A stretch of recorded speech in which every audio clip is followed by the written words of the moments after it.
quero então pedir para que os irmãos abram agora a Bíblia Sagrada no livro de Abacuque. Hoje nós começamos então uma nova série, terminamos a série de Filipenses, e hoje uma série muito abençoada. Foram vários meses, de fevereiro até agosto, estudando e aplicando a palavra de Deus à nossa vida, à nossa igreja. E agora nós vamos com o livro de Abacuque. Apenas os 4 primeiros versos deste começo do livro de Abacuque. Peço à igreja para se colocar em pé, por favor, e vamos ler juntos a uma só voz. Eu costumo dizer que nessas horas onde a igreja não está toda reunida, os que estão presentes têm que fazer um esforço extra aí para representar bem os que estão ausentes. Então vamos fazer uma leitura fervorosa da palavra de Deus. Leiamos. Sentença revelada ao profeta Abacuque. Até quando, Senhor, clamarei eu, e tu não me escutarás? Gritar-te-ei violência, e não salvarás? Por que me mostras a iniquidade, e me fazes ver a opressão? Pois a destruição e a violência estão diante de mim. Há contendas, e o litígio se suscita.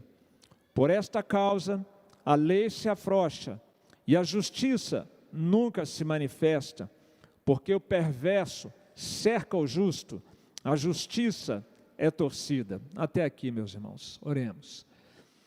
Pai querido, Deus amado, somos a família do Senhor, teu povo. Nós temos laços que nos unem, que são profundos, laços espirituais. Estamos unidos pelo amor que o Senhor tem pela sua família, a sua igreja. Estamos unidos pelo sacrifício que Jesus fez para comprar cada um de nós para esta família. E juntos, ó Pai, também nós temos recebido da fonte cristalina e pura de alimento para a nossa alma, que é a Tua palavra. E agora nós pedimos a Deus que neste culto tão especial, onde estamos aqui presentes neste lugar separado para a oração e adoração, juntamente com nossos irmãos queridos que estão em casa, queremos, ó Pai, ter o privilégio, a graça bendita de nos alimentarmos, de sermos alimentados por Ti mesmo, por meio da Tua palavra. Fale conosco, Pai. A oração que todos nós aqui fazemos humildemente, porque conscientes da nossa limitação, para tratarmos, assimilarmos e vivermos esta santa palavra. Em nome de Jesus oramos. Amém. Podem se assentar, meus irmãos.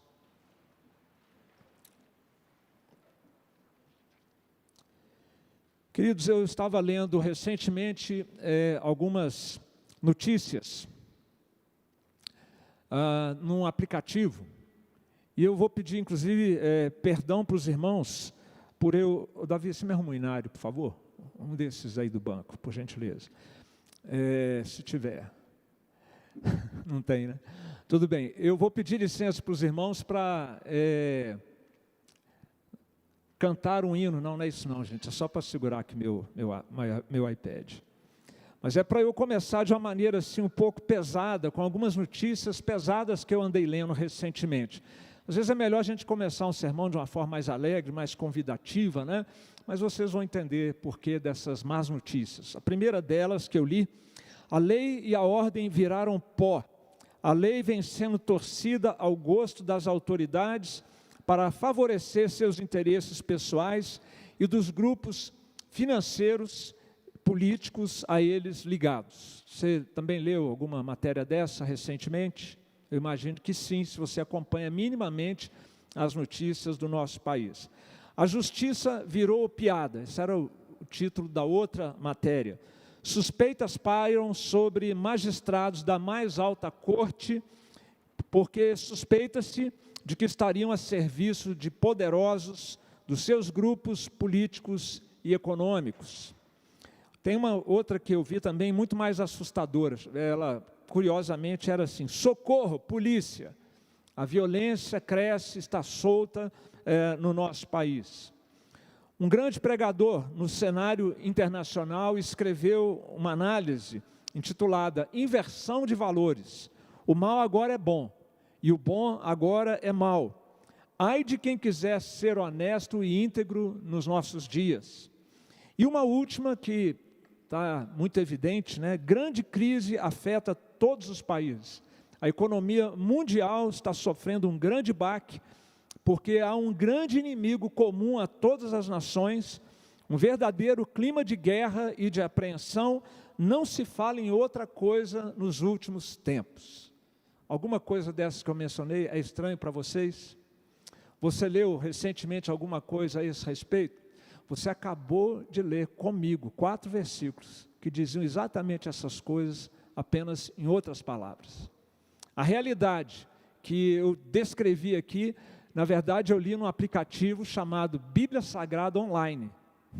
Não foi um aplicativo de notícias, foi no texto bíblico de Abacuque, colocado aqui em outras palavras, e Abacuque é o tal pregador internacional que acabo de mencionar, que traz essas informações tão deprimentes em relação ao quadro em que ele vivia na época em que ele viveu. Portanto, meus irmãos, seja no Brasil, seja no mundo, seja hoje, século 21, seja no século 7º antes de Cristo, que foi quando Abacuque viveu, o ser humano é cansativamente repetitivo.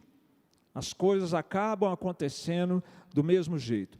O texto bíblico e, na verdade, o livro como um todo de Abacuque vão nos esclarecer uma verdade espiritual, que mesmo quando parece que Deus está demorando para agir, quando parece que Deus está demorando para responder, o silêncio de Deus diante do mal é um alerta. O silêncio de Deus é um sinal de alerta, porque Deus vai agir, Deus vai intervir a seu tempo e a seu modo. Mas para a gente então trazer do lá então para o aqui agora, vamos só refrescar um pouquinho a nossa memória em relação aos acontecimentos que envolvem o livro do profeta Abacuque. Você sabe que durante 120 anos, Israel teve um período bastante vistoso, né? Muito próspero, da monarquia, começando com Saul, o rei Davi e depois Salomão. Mas Salomão, para fazer tudo o que ele fez, todas as obras que ele fez, ele pesou muito a mão dele nos impostos e sobre a população. Quando ele morreu, foram ao filho dele, Roboão, pedir para dar um alívio na carga tributária, né, em toda aquela opressão que estava sobre a população. O seu filho consultou ou seguiu o conselho dos mais jovens, disse que não faria isso de forma alguma, pelo contrário, agora é que eles iam ver o que era um rei de verdade, um rei de autoridade, e isso causou um racha, uma divisão. 10 tribos do norte debandaram e falaram, ok, então fiquem aí essas 2 tribos do sul, porque nós vamos agora estabelecer um novo reino.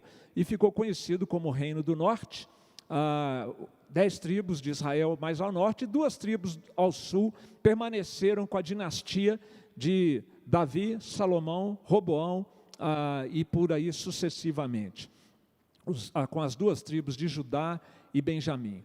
Por volta do ano, a monarquia foi em torno do ano 1000 antes de Cristo. Quando foi o ano 722, aquelas 10 tribos foram extintas por causa de uma invasão assíria. E agora então, no livro de Abacuque, as 10 tribos do norte já não mais existem. O chamado Reino do Norte foi suprimido, foi extinto. Só existe agora esse resquício da antes gloriosa e poderosa nação de Israel, que são essas 2 tribos ao sul. E aconteceu ali, há pouco tempo, uma coisa muito boa. No meio de toda a degradação que a nação vinha experimentando, surge um rei chamado Josias, e ele promove uma grande reforma bíblica, espiritual, reforma o templo, reforma o culto, renova a aliança com o Senhor. Mas isso durou só o tempo de vida do rei Josias. Logo que o seu filho assume, ele volta às práticas antigas, e então aí é que chega ao final a decadência de toda a nação, agora representada por essas 2. Abacuque, então, vem trazer a sua palavra quando esse resíduo de Israel está para ser agora tomado por um outro poder, não mais o poder assírio ou o poder egípcio que entraram em declínio, mas agora o poder babilônico que estava em ascensão. E essa era a grande notícia que corria o mundo todo, que estava desestabilizando as nações, inclusive economicamente, politicamente. Não era uma pandemia, mas era uma crise de ordem, de natureza mundial, porque eles vinham como gafanhotos, fazendo um arrastão pelo mundo todo, se apropriando das riquezas das nações, muito cruéis que eles eram. E por volta do ano 605, antes de Cristo, Nabucodonosor bate as portas de Jerusalém. E é nesse ano que Abacuque traz a sua profecia, antes que isso tivesse acontecido. Abacuque estava incomodado com o silêncio de Deus, com a falta de iniciativa de Deus, de ver o seu povo, ao povo de Deus, a igreja de Deus do Antigo Testamento, porque na igreja de Deus nós sempre vamos ter, no Antigo, no Novo e atualmente, um monte de gente. Haverá no meio da igreja aqueles que são verdadeiros discípulos de Jesus e aqueles que são nominais, e isso acontecia ali também naquela época. E é nesse tempo então que Abacuque escreve, registra, não uma palavra profética para o povo, curiosamente, não para o povo, mas a sua palavra para Deus, a sua oração a Deus, e a maneira como Deus respondeu às suas orações. São 3 orações que são feitas nesse livro. Na primeira delas, ele demonstra a sua perplexidade. Nós acabamos de ler a primeira oração. A perplexidade por Deus não estar fazendo nada naquele quadro todo. A segunda oração, ele vai fazer perplexo com a resposta de Deus, com o que Deus disse que iria fazer com a nação, como finalmente trazendo a sua disciplina sobre o seu povo. E quando ele entende tudo que Deus está fazendo, então ele faz a sua terceira oração. Na verdade, uma oração cantada, uma oração que ele vai registrar no capítulo 3º, que é uma das orações mais bonitas da Bíblia, que todo crente que lê a Bíblia tem um carinho muito especial por esta passagem final que nós temos aqui no final do livro. E este livro tem mais uma curiosidade histórica muito importante para nós, que somos protestantes, porque esse é considerado o livro que começou a reforma protestante. Abacuque é o livro que startou, que acendeu a fagulha para a reforma protestante, quando Lutero finalmente entendeu o que aqui neste livro queria dizer, que o justo viverá pela fé. Ensino esse que foi recuperado pelo apóstolo Paulo, registrado na sua carta aos Romanos, a Gálatas, e tudo isso então incendiou o coração de Lutero, e a partir daí a reforma protestante virou história. O livro de Abacuque, meus irmãos, é o equivalente à carta de Filipenses no Novo Testamento, a carta no Antigo Testamento, o livro do profeta. Não quanto necessariamente a estrutura da carta de Paulo e a estrutura da profecia de Abacuque, mas quanto ao teor, quanto ao ensino central. O ensino central de que não importam quais sejam as circunstâncias, aqueles que são filhos de Deus, que têm uma aliança com o Senhor, vão caminhar de maneira diferente. Vão caminhar, usando as palavras de Abacuque, altaneiramente, firmemente, apesar de todas as circunstâncias desfavoráveis. E aqui, meus irmãos, nós encontramos então 2 princípios espirituais nesses 4 versículos que eu gostaria de compartilhar com os irmãos. O primeiro deles: uma sociedade apóstata está destinada à destruição. Mas dizem na homilética que a gente não deve fazer enunciados negativos. Então deixa eu colocar de uma forma positiva, tá? Somente vivendo de acordo com a lei de Deus, um povo pode ser feliz. E quando um povo, um país, como o nosso país, uma família, ou mesmo um indivíduo, decide descartar a lei de Deus, a palavra de Deus, com certeza é uma questão de tempo para ele encontrar-se com a infelicidade, com os problemas críticos, como os que nós acabamos de ler nesta passagem aqui no início. Há um salmo que confirma, né, ou que fundamenta este princípio aqui de Abacuque. O Salmo 33, verso 8, diz assim: tema ao Senhor toda a terra, temam-no todos os habitantes do mundo. Feliz a nação cujo Deus é o Senhor, e o povo que Ele escolheu para a sua herança. Um povo é feliz quando tem um relacionamento filial com Deus. Um povo é feliz quando teme a Deus. Isso se replica e vale para nossas famílias, para as igrejas, vale também para cada um de nós individualmente. O que nós vemos aqui na época de Abacuque é um cenário deletério causado na sociedade por causa da apostasia, do abandono da fé, do abandono da aliança do povo de Israel com o Senhor nosso Deus. Abacuque, no capítulo 2, verso 19, ele deixa isso explícito, quando ele vai tratar, ele tem ali 5 ais, que oportunamente, quando chegar nesse capítulo, os irmãos teremos a oportunidade juntos de detalhar isso, mas num dos ais, ele diz assim: ai daquele que diz à madeira, acorda, e à pedra muda, desperta. Pode o ídolo ensinar? Eis que está coberto de ouro e de prata, mas no seu interior não há fôlego algum. O povo que foi tirado do Egito, escolhido por Deus, conduzido pelo deserto, introduzido na terra prometida, sob aliança com Deus, decide voltar as costas para esse Deus bondoso e misericordioso, e ele então quebra a aliança com o Senhor, seu Deus. E por isso as coisas começam a dar muito errado para a nação de Israel.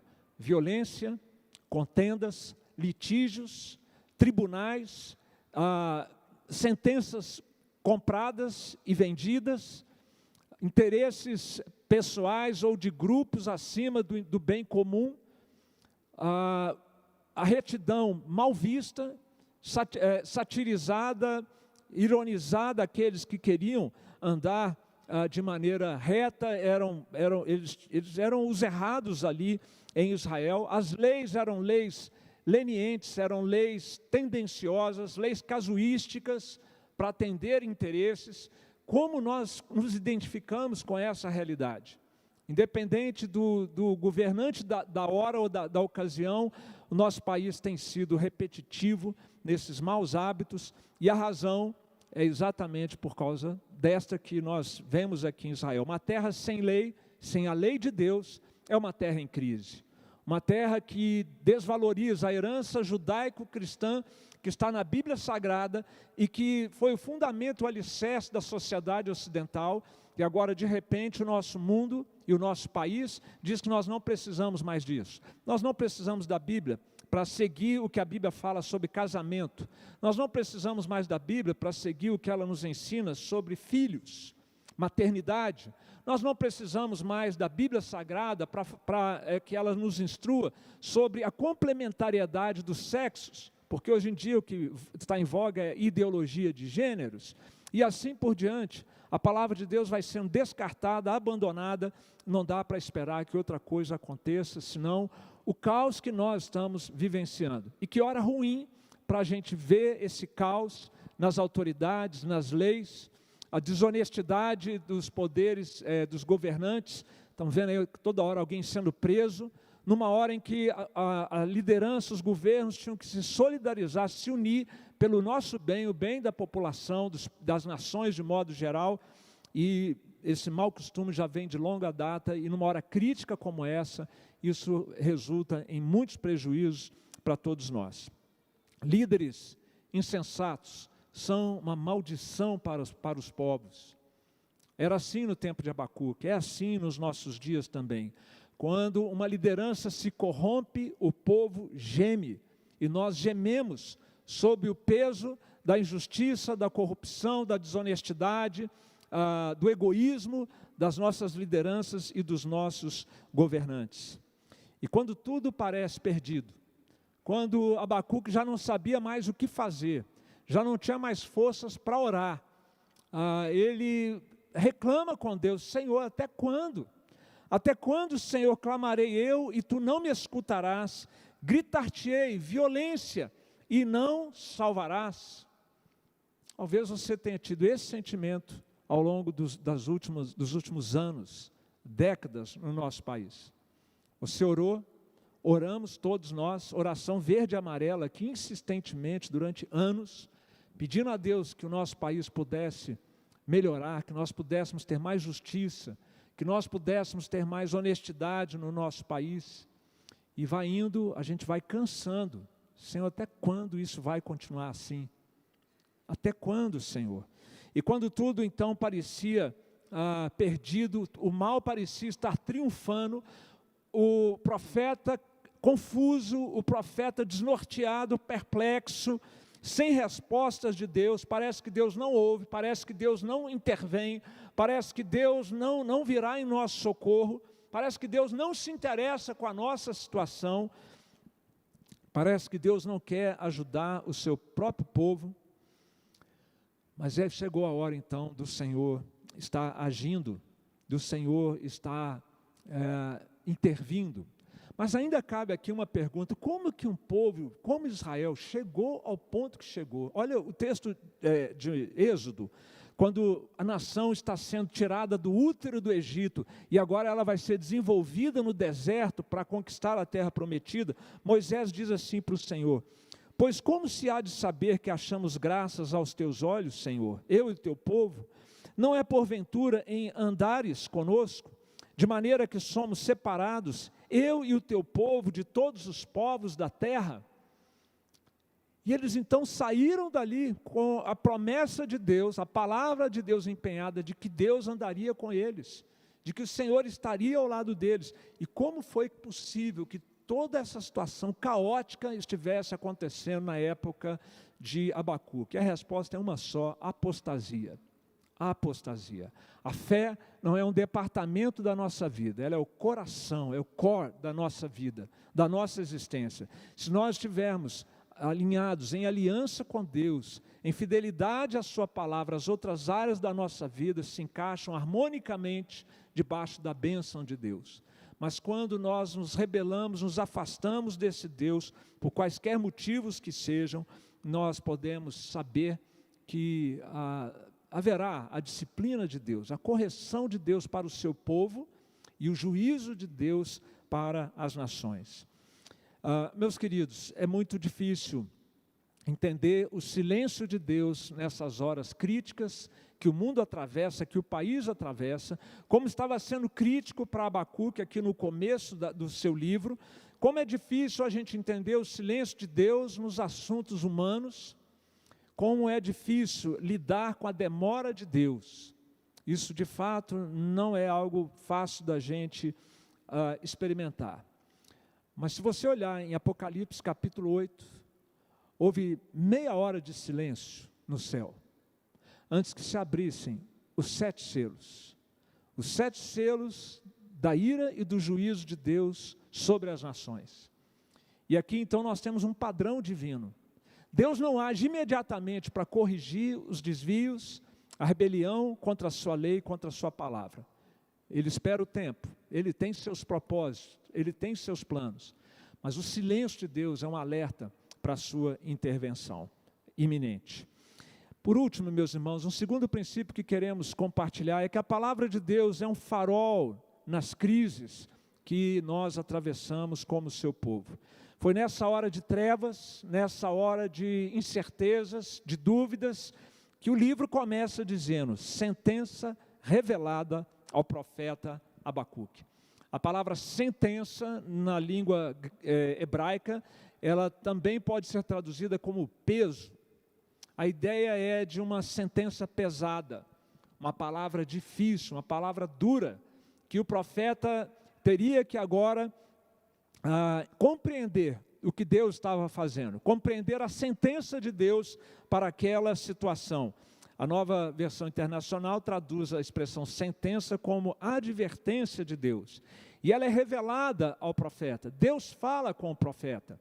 Essa é uma característica também, um padrão. Deus tem padrões que ele cumpre no seu trato com a igreja, no seu trato com as nações. E esse é um padrão divino maravilhoso. Deus fala com a gente. Fala conosco na sua palavra. Fala conosco trazendo ao nosso espírito a lembrança dos ensinos da sua palavra por meio do seu Espírito Santo. E ele revela então a Abacuque aquilo que Deus iria fazer. Ele diz então que ele vai tratar da nação, do seu povo, e depois vai tratar da nação que vai tratar o seu povo, da vara que ele escolheu para disciplinar o seu povo. Depois ele também iria disciplinar a própria vara pela sua crueldade para com o povo de Deus. Meus irmãos, Abacuque, ele fala com Deus. Ele não está aqui falando com Israel, ele está falando com Deus, abrindo seu coração, e Deus está falando com ele, respondendo a ele que haverá uma sentença que vai ser dada ao seu povo. Quando há sofrimentos, meus irmãos, a pior coisa é você ficar no escuro, sem saber o que está acontecendo, por que está acontecendo. E nós temos sido muito privilegiados nesses 6 meses de pandemia, porque nós sabemos o que está acontecendo. Nós sabemos quem está dirigindo tudo isso. Nós sabemos que há propósito, nós sabemos que há sentido em todo esse sofrimento. Podemos não saber detalhar exatamente o que é que Deus está fazendo, mas nós não temos dúvida de que é Deus quem está fazendo, de que é Ele quem está conduzindo todas as coisas. E como isso traz alento ao nosso coração, trouxe alento ao coração de Abacuque saber que havia uma sentença da parte de Deus, que Deus não estava alienado, indiferente, de costas para aquilo que estava acontecendo. E assim, meus irmãos, é por isso que o livro de Abacuque é um livro que fala de esperança, é um livro que é confortador, porque eles estão atravessando uma grande crise, mas quando Deus fala com o profeta e diz que ele está no controle da situação, o 3º capítulo do livro vai ser um capítulo extremamente reconfortante para o coração de Abacuque. Ele é capaz de expressar sua confiança em Deus. Agora eu entendi, agora eu sei que o Senhor está agindo, que o Senhor está governando, que o Senhor está controlando não só o nosso povo, como também todas as nações, inclusive usando nações estrangeiras para tratar com o seu povo. A palavra do Senhor, meus irmãos, nos guia nos momentos de crises. Nós precisamos da palavra do Senhor. Foi uma palavra do Senhor para Abacuque que iluminou a escuridão, o caos e a confusão que havia no coração dele. E Deus tem feito assim ao longo de toda a história. Deus falou aos pais pelos profetas inúmeras vezes. E nos últimos dias nos falou pelo Filho, a quem Ele constituiu herdeiro de todas as coisas. E Jesus, o que foi que Ele falou? A mesma mensagem do profeta Abacuque. Uma mensagem boa, alvissareira, uma mensagem que alegra o coração, saber que Deus está governando todas as coisas e que Ele vai cuidar dos seus filhos, que Ele vai cuidar do seu povo, mas também uma sentença. O Evangelho de Jesus é tanto uma boa notícia, quanto é também uma sentença pesada. E o papel do Evangelho, ele cumpre essas duas finalidades: cheiro de vida para os que são salvos, e que ouvem o Evangelho de bom coração, de coração aberto, bom coração não, de coração aberto, recebem essa palavra e são transformados por ela. Mas esta mesma mensagem é uma sentença pesada para aqueles que endurecem o coração e não se dobram diante da autoridade do Senhor Jesus. O Evangelho de Cristo é tanto uma boa nova, quanto é também uma sentença.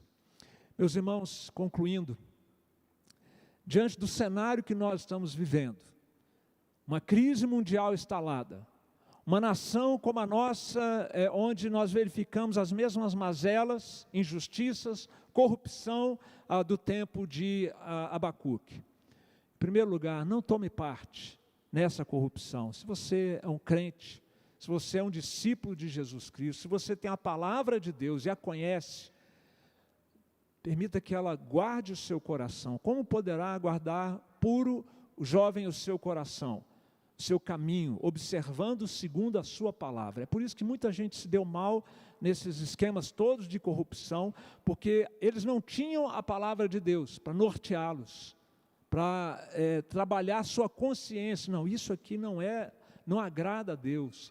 Não participemos, meus irmãos, da corrupção desse mundo. Separe sua vida para Deus, consagre a sua vida para Deus a cada dia, e escolha a vida, não escolha a morte. O Evangelho de Jesus oferece vida ou morte. Vida para os que creem, se subordinam, se colocam debaixo da aliança com Cristo. E morte para aqueles que continuam no caminho de morte em rebelião contra Deus. Agora, se você já escolheu seguir a Cristo, se você já escolheu a vida, não se deixe abater pelo que você tem visto e ouvido à sua volta. Não ache que Deus não vai agir. Até quando, Senhor? Até quando nós vamos ter que aturar toda a maldade desse mundo? O Senhor está no controle, como a gente vê e vamos ver aqui em todo o livro do profeta Abacuque nos próximos meses. Nós não vamos ficar no escuro para sempre. Foi temporária a escuridão na mente do profeta Abacuque, mas logo ele foi iluminado pela palavra de Deus, ele teve o discernimento, e nós já fomos iluminados pela palavra de Deus, se nós estamos em Cristo. Por isso, apegue-se à palavra de Deus, leia a Bíblia, estude a Bíblia, participe das lives da sua igreja, onde nós temos pregado a palavra de Deus, ouça bons pregadores, leia bons livros cristãos, encha a sua alma, alimente a sua alma com a palavra de Deus. O Senhor é luz para a escuridão da nossa alma. Ele lança luz nas nossas trevas por meio da sua palavra. Pode parecer demorado, meus irmãos, mas o silêncio de Deus frente ao mal é um sinal de alerta antes dele intervir nas situações. Uma sociedade só será feliz se ela seguir a palavra de Deus e seguir a Deus. A apostasia é caminho certo para a destruição, e é a palavra de Deus, o farol que nós precisamos seguir nas nossas crises. Que Deus possa assim nos abençoar ao longo de toda essa série Abacuque, que a sua fé se fortaleça para que você continue perseverando, mesmo em dias difíceis como o que nós vivemos no nosso mundo.